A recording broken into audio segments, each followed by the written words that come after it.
Well, good morning my friends, it's Margaret here from Emmy's Orchids, and I thought what we might do today is just have a look at these orchids in the cookie jars actually. And so if I put the tripod down, and let's hope it stays stable enough, and sorry about that. Let's bring this one out here. Now this is a big one, and I wanted to get in as close as I could to show you the actual flower. And Keith's busy outside. He's gassing me actually. He's spray painting in the garage because it started to rain, and of course this paint is very toxic. And goodness gracious, look at the length of that bloom. Can you see? There. And it's got a lovely lip inside which moves. Absolutely gorgeous. Now this one's fully in bloom, and if we turn it round to this area, there's this other bud, and that won't be far off, I don't think, opening. But we're going into some more cold days.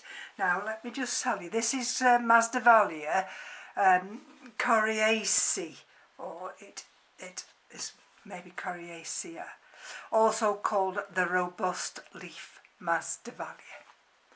And I suppose the reason it's called that is because they're quite thick and fleshy, and sorry. And the orchid is found in Ecuador, Peru and Colombia. It grows terrestrially or fully exposed to partially shaded rocky and grassy slopes at elevations of 2500 to 2700 metres in the eastern Cordillera of Colombia, southward to Peru. The typical form, with large cream-coloured flowers, was first collected by Art Weg in 1842 near Bogota, Colombia. Smaller forms of the same or similar species were with more colourful spotty flowers, for example Masdevallias bonplandii, which I'll show you in a minute, were found by Humboldt and Bonpland in 1802. And it is an intermediate cool-growing epiphytic or lithophytic species. The robust Masdevallias blooms on an erect, slender 12.5 to 17 centimetre long single flower inflorescence. And let's see what it says. Oh, it says, like most species in its section, the flowers are foul smelling. Well, I've not actually smelt it. Repot every 2 years, must not dry completely, but does not like to be wet. So those are my notes on that one. Now let's just have a look at the media. And throughout this winter I've been inclined just to keep a little bit of moisture in the pot, can you see? And you see those roots are now ready for watering, and they get watered with rainwater and it just runs through. But I've put one of my other orchids a little bit lower in the pot. What I'm trying to do with this one, have you seen, I've got those scrunchies at the bottom, and I've just put some inorganic media, and I've just put some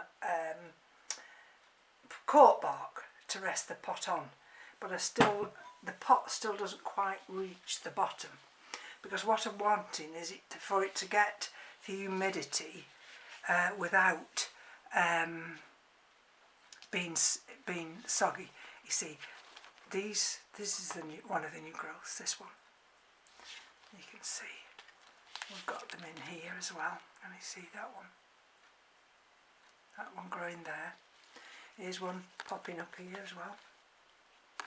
So it's doing very well, this, and this just sits here like this. Can you see? Let's just bring it down a fraction. I never know which way to turn this, you know. Hold on.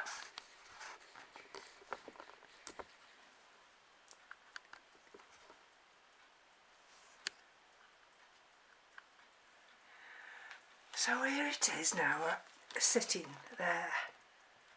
So it's getting the moisture. Can you see all that water?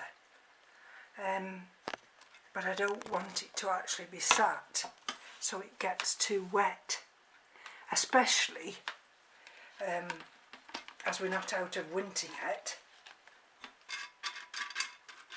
And it's in the hallway where, of course, it's one of our cool spots in the house. So I'll just have to keep my eye on that one. Now this is the other one. I actually haven't got my notes on this. Now can you see that's in another pot inside this pot? So let's have a look at this one.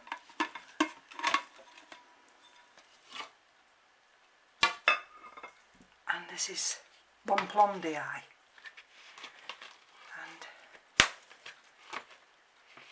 let's bring it up a bit now.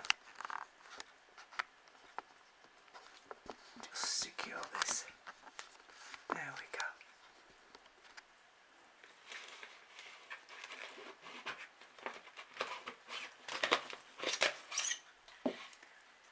Look, growing out of the pot. Got another one there growing out of the pot, and they're all these roots are bedded downwards. So I'm really chuffed with that.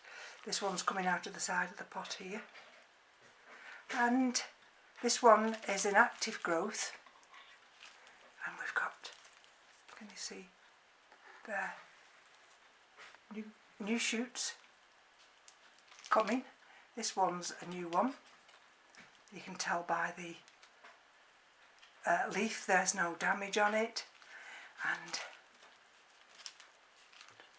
we've got them here and here.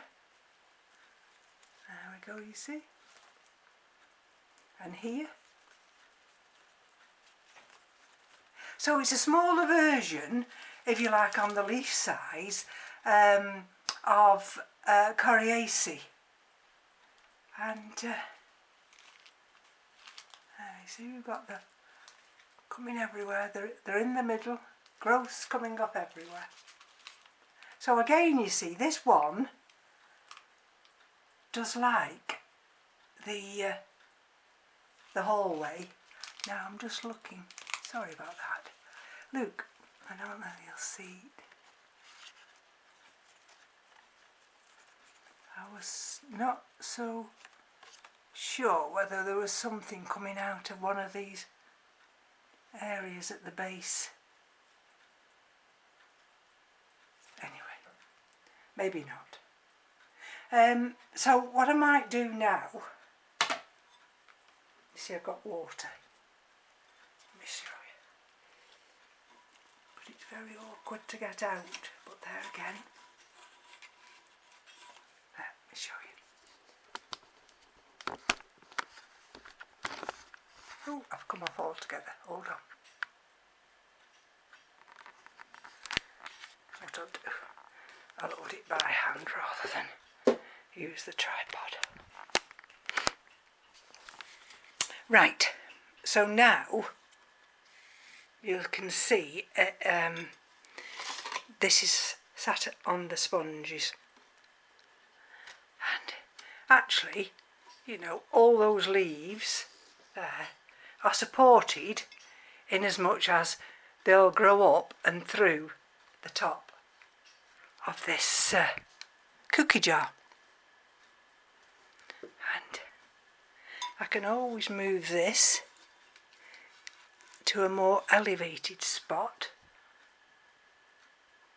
and let's see how those roots do. There we go. Over the next few days.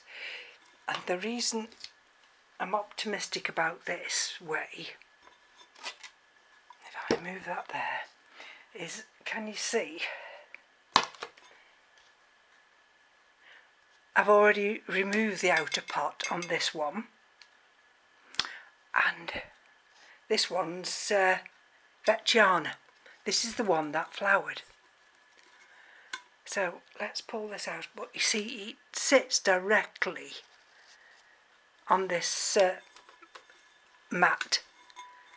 So if I take this out now, see, that's how much water there is in there. There may be a little bit too much water in there, so I may just have to tip some out. I don't need to tip any out with this one though, because this one is ideal, just enough in. And how do I know that? Well, look. Can you see? Can you see the top of those roots? And can you see the base of the roots? Now these are all showing hydration. And if we turn it round, there we go.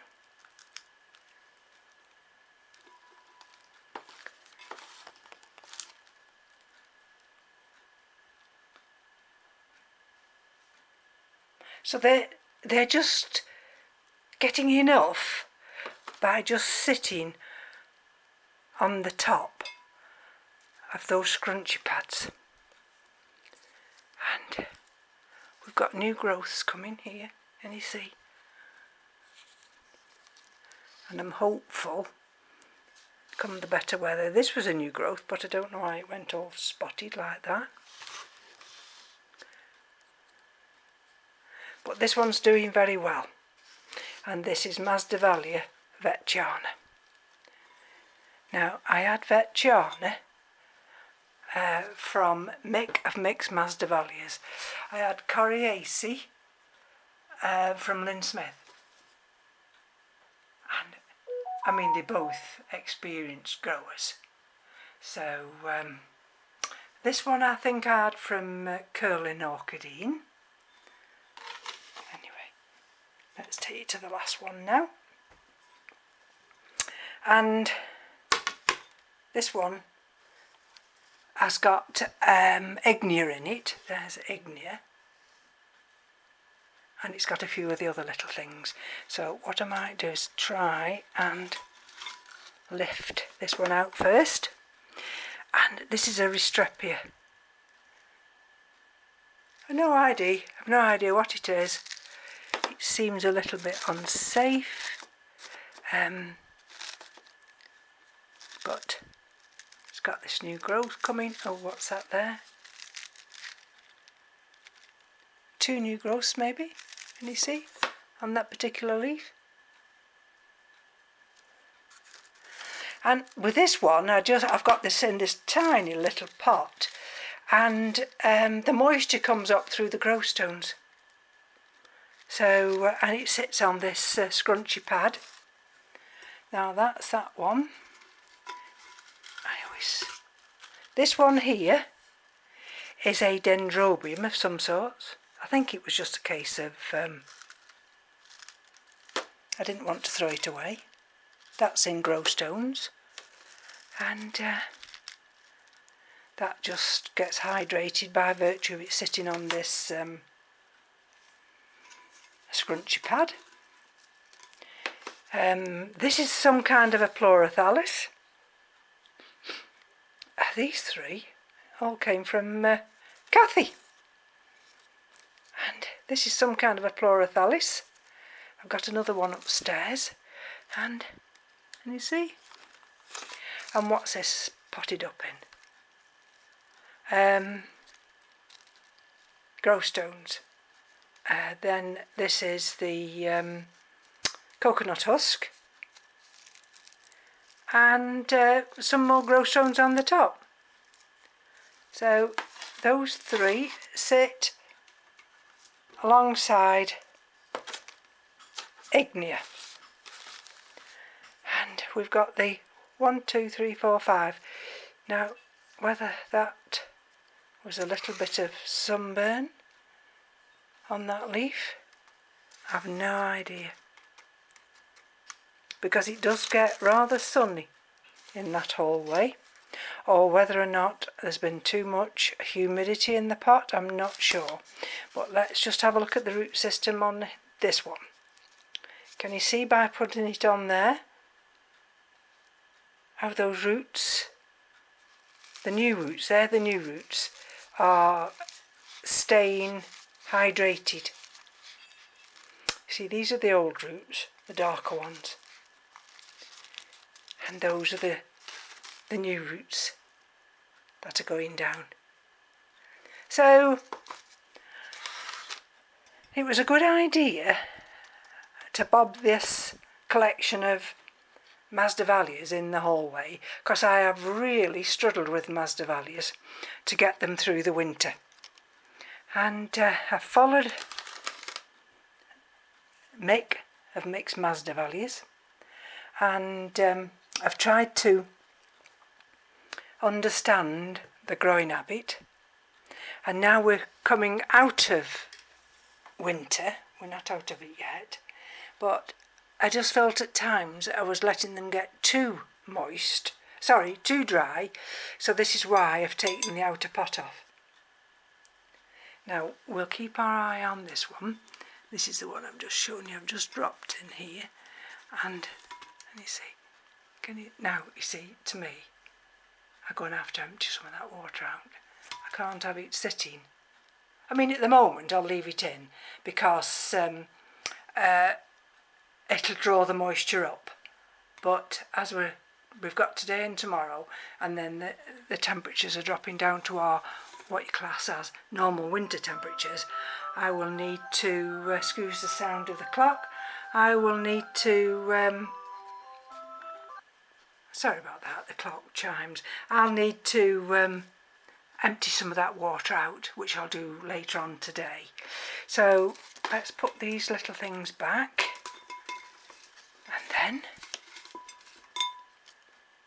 I don't think they mind being all together in this makeshift terrarium.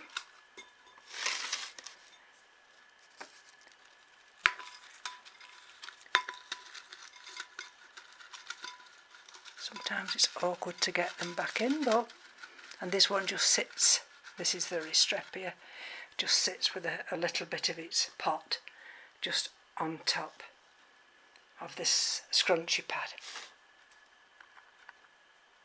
So there we go, that's a look at my Masdevallias, and now they're growing. You see, this has got plenty of light being in the hallway, especially when we've had the sun.